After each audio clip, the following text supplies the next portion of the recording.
Dan pemirsa sudah bergabung bersama kami warga negara Indonesia di perbatasan Rafah, Mesir. Sudah ada Yusril Firdausi. Selamat sore waktu Indonesia, Yusril.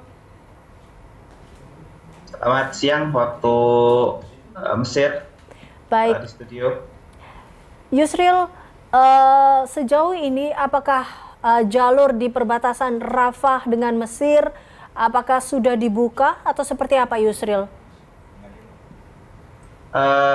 Yang bisa saya laporkan dari perbatasan Rafah di wilayah Palestina ya. Jadi Rafah itu ada di bagian Palestina, juga yang bagian Mesir. Di bagian Palestina sendiri hingga saat ini pengungsi dari Gaza masih banyak yang berdatangan. Mereka ingin mengamankan diri dan semua keluarganya menuju ke perbatasan Mesir, tepatnya di wilayah Semenanjung Sinai Barat. Sementara itu di perbatasan Rafah bagian Mesir, terlihat puluhan kontainer pembawa bantuan dari Mesir untuk para saudara kita di Gaza. Per malam ini, waktu lokal Mesir, kontainer-kontainer ini bergerak dari wilayah Arish ke Rafah. Mesir menyatakan pintu negaranya terbuka untuk semua yang berhubungan dengan keamanan dan pertolongan kemanusiaan. Bahkan Mesir menambah jumlah personel pengamanan di perbatasan Rafah saat ini. Jadi banyak sekali terlihat banyak prajurit berpatroli mengitari perbatasan menggunakan alutsista darat seperti tank dan juga beberapa kendaraan lapis baja seperti itu.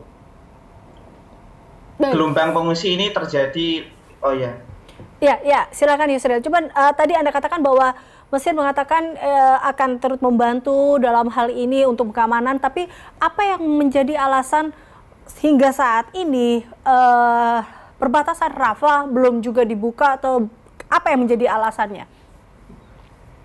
Jadi yang harus diketahui pemirsa juga, jadi Rafah ini bordernya itu ada dua. Gitu. Jadi ada dari border bagian Mesir dan juga ada border bagian Palestina yang mempunyai SOP yang berbeda seperti itu. Kalau dari Mesir sendiri kemarin Presiden Abdul Fattah al-Sisi kemarin sudah menyatakan bahwa Mesir terbuka lebar, membuka seluas-luasnya apabila ada pengungsi yang ingin ke Mesir seperti itu.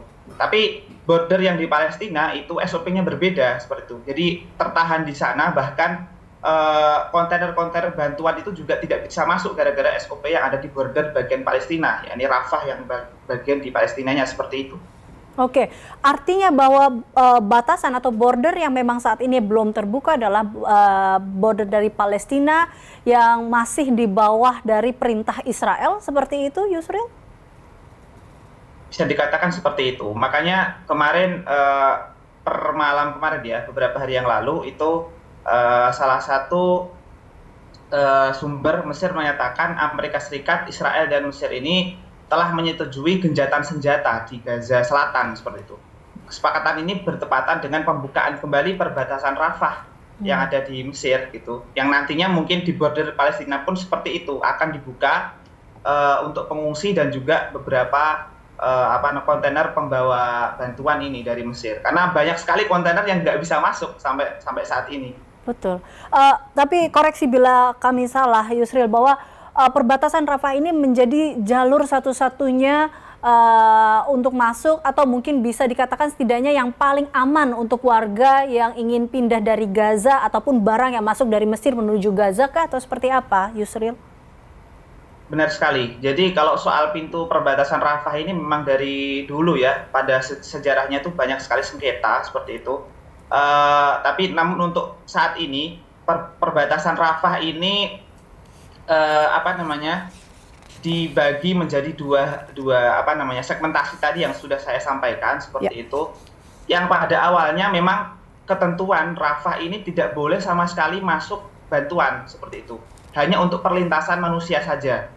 Tapi dari kesepakatan kemarin itu dari Mesir dan juga Palestina itu membuka jalan agar Rafah ini tidak hanya perlintasan pengungsi, tapi juga bisa masuk bantuan-bantuan dari internasional seperti itu. Bahkan Mesir juga saat ini ingin masuk kontainernya lewat Rafah ini. Dan ini yang paling aman, satu-satunya dikelola oleh Mesir dan Palestina seperti itu.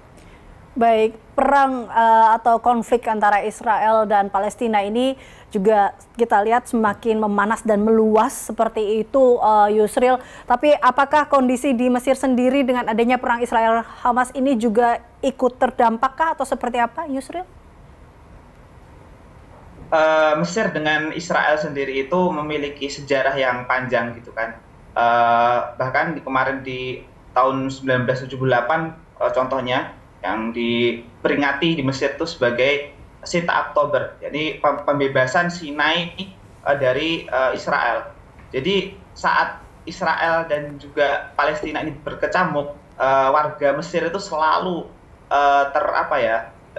ingin gitu kan, ingin membebaskan. Jadi ingin semangat membebaskan Palestina itu kembali terucap di bagian-bagian teman-teman di masyarakat seperti ini. Bahkan kemarin di pemberitaan Mesir pun banyak sekali yang Hariril Palestina, yakni bebaskan Palestina, seperti itu. Banyak sekali tagar-tagar yang muncul di sosial media yang tersebar dan itu viral di Mesir sendiri seperti itu.